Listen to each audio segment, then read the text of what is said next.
In the North Atlantic Ocean, lying in depths ruled by darkness and crushing pressure, the Titanic is not merely a ship, it is a collective memory woven from humanity's drive for progress, class divisions, hopes, and tragedies. Today, the personal belongings, ship fragments, and everyday objects found around the wreck and recovered from the ocean floor give voice once again to moments frozen in time. The images you hold reveal that the Titanic was not only a technical disaster, but a profoundly human story in which individual lives intersected and dreams were left unfinished. The early 20th century was a period in which industrialization accelerated and steam and steel expanded the limits of human imagination. Seeking to increase its prestige against its rival Cunard, the White Star Line designed the Olympic-class ships. The Titanic, built as the second vessel of this class, was intended to combine luxury and safety. Rising in the Harland and Wolff shipyard in Belfast, its hull would be remembered, according to the engineering confidence of the era, as practically unsinkable. Yet this claim contained contradictions from the very beginning. The compartmentalized, watertight design proved insufficient beyond certain limits in practice. The number of lifeboats met the legal minimum, but was not enough for the ship's full passenger capacity. These decisions illustrated the thin line between progress and neglect. The Titanic was like a floating city that accommodated three main passenger classes. First-class lounges were furnished with marble staircases, crystal chandeliers, and elegant furniture. Second class offered a level of comfort and luxury comparable to first class on many ships of the time. Third class, meanwhile, was filled with the hopes of immigrants traveling toward a new life. Objects recovered from the wreck silently tell this story of class distinction. Porcelain plates, silver cutlery, and monogrammed suitcases reflect the elegance of first class, while simple luggage, sewing kits, and children's toys shed light on the everyday lives of third-class passengers. Every object seen in the images you hold reminds us not of its owner's social status, but of their humanity. Departing from Southampton on April 10, 1912, the Titanic set course for New York after stops in Cherbourg and Queenstown. Passengers strolling along the deck smiled at journalists' cameras, and evening meals were accompanied by music. This atmosphere can still be felt today through the fragments of musical instruments, menus, and writing materials found in the wreck. A watch recovered from a passenger's pocket may have stopped at the moment of disaster. Another person's letter carries a farewell that was never sent. These objects whisper that time froze at a single moment and that everything was left incomplete by the catastrophe that followed. On the night of April 14th, the sea was calm and cold. The iceberg spotted by the lookouts determined fate within seconds. The collision was quiet. The scraping of metal against ice felt at first like an insignificant jolt to those inside the ship. Yet as the watertight compartments filled one by one, the calculations of engineering began to collapse. Door handles, window frames, and hull plates recovered from the wreck bear the physical traces of this impact.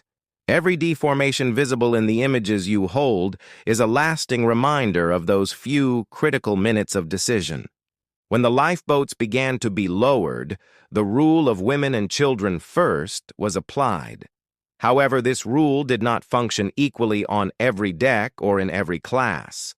Some lifeboats in first class were lowered half-empty, while third-class passengers were delayed by a lack of guidance and blocked passageways. Life jackets, shoes, and fragments of clothing recovered from the wreck silently convey this chaos. A pair of children's shoes evokes the desperation of a mother searching for her family. A broken pair of glasses suggests the calm of a passenger who continued reading until the very end. As the Titanic sank, it is said that the ship's orchestra continued to play. This account stands as a symbol where legend and reality intertwine.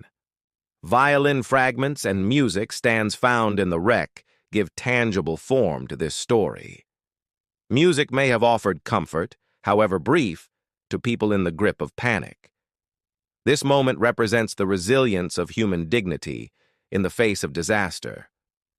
The objects are not only remnants of their owners, but echoes of a melody that resonated in the memories of all who witnessed it. When the Titanic was discovered in 1985 at a depth of approximately 3,800 meters, the world once again turned its attention to this story. The wreck lay scattered across the ocean floor in two main sections.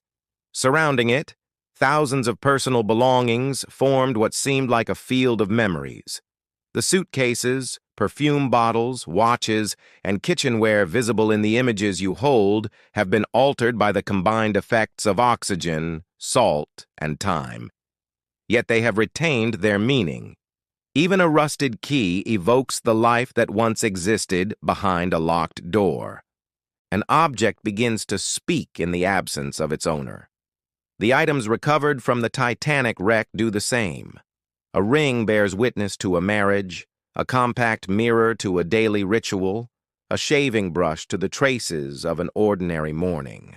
Images of these objects transform historical narrative from abstraction into something tangible. When a reader sees a ring instead of a statistic, the scale of loss is felt more deeply. Objects are the small yet powerful sentences of a larger story.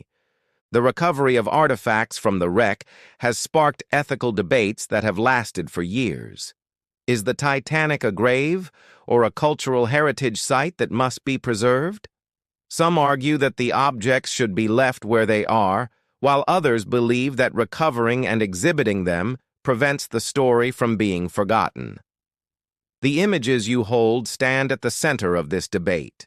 Each photograph questions the balance between remembering and disturbing. The Titanic disaster fundamentally changed maritime regulations.